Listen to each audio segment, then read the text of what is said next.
Okay, we're going to show you how StarKids works. We're going to go into the video game first here, and the first screen you'll see that there is Electric Star and Glitter Star. So for right now we'll go ahead and choose Electric Star. And once we get there we'll go to the main menu, and we'll show you how you can make a couple different choices once you get to that main screen. If you go to settings, you can actually, right now it's set for the iPhone or iPad or iPod device being able to be tilted to work the mechanism. If we touch right there, it's actually going to now be switched over to joystick mode. So now you'll be able to move it with your finger rather than tilt it. I think for little ones, for really little ones, it's fun to have the tilt feature for sure. For adults, some might want to actually feel like they're flying and use the tilt feature, but others might just want to keep it flat and be able to use the joystick. For our case, we're going to use the joystick right now, so we could show you how it kind of works.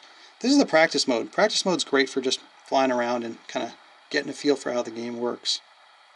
So we're going to go ahead and get to this practice mode here, and as you can see, you're in a city area, and he'll be able to fly around the buildings.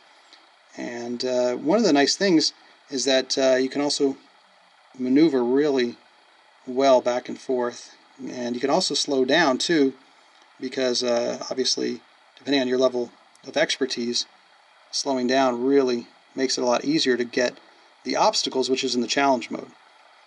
Going faster will give you more of that heavy speed sensation of flying, so it gives you that feeling that you really are acting like a superhero can fly, and that's a real fun thing for the kids that have been able to try this out so far. We've gotten a lot of great feedback about that.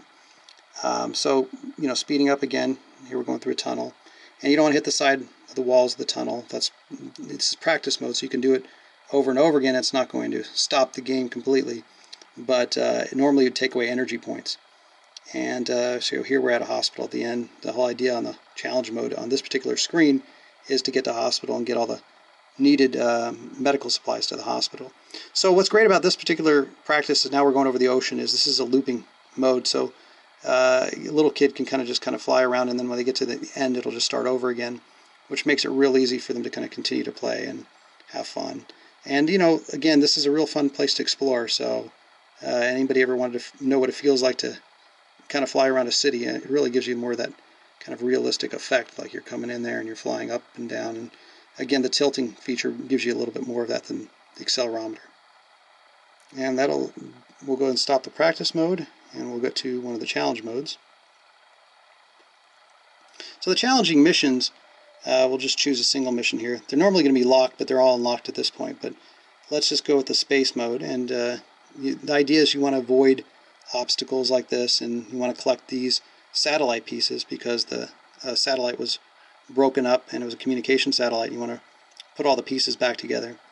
And here is your meter to tell how much energy you have. If you hit too many of these obstacles, it will cause a problem to the point where you could actually lose that particular mission challenge and have to redo the mission.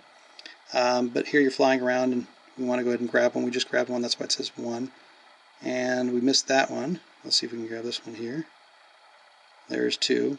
You got to avoid these asteroids and such, and space shuttles and all sorts of things that are out here, meteorites. And the whole idea with this mode, if you do hit something, and we'll go ahead and hit something you see, you'll lose energy points. And then at that point, you can regain some of that by grabbing one of the stars. So there you can see it's going down.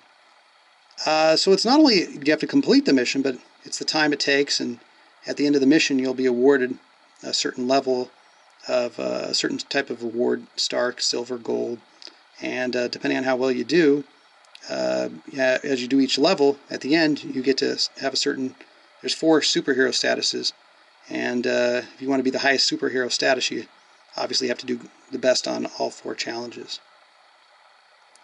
So again, we'll hit pause and go back to the menu here for a second. And there's even a high score area too, so it'll retain the high score, so you can go back and forth and see who's got the best score that way. So we hope you like it, and if you have any questions, you can always email us.